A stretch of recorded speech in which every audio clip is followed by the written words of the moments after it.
ಮಾಡಿಬಿಟ್ಟು ಮತ್ತೆ ಒಂದೊಂದು ಸ್ಟೆಪ್ಸ್‌ಗೂ ದೀಪ ಹಚ್ಕೊಂಡು ಹೋಗ್ತಾ ಇರ್ತಾರೆ. ದೀಪ ಅಂದರೆ ಕರ್ಪೂರ ಇಟ್ಟು ಫುಲ್ ಹಚ್ಕೊಂಡು ಹೋಗ್ತಾ ಇರ್ತಾರೆ. ಅದು ಅವ್ರವ್ರೊಂದು ಇದರಿಂದ ಮಾಡ್ತಿರ್ತಾರೆ.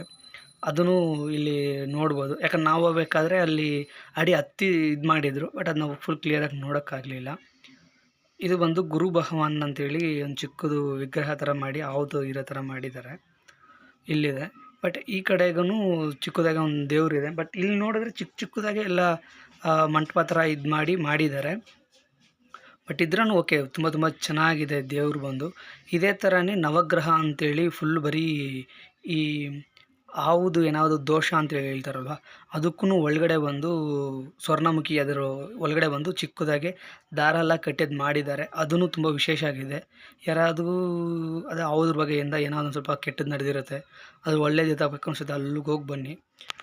ಇದು ನಾವು ಹೇಳಿದ್ರಲ್ವ.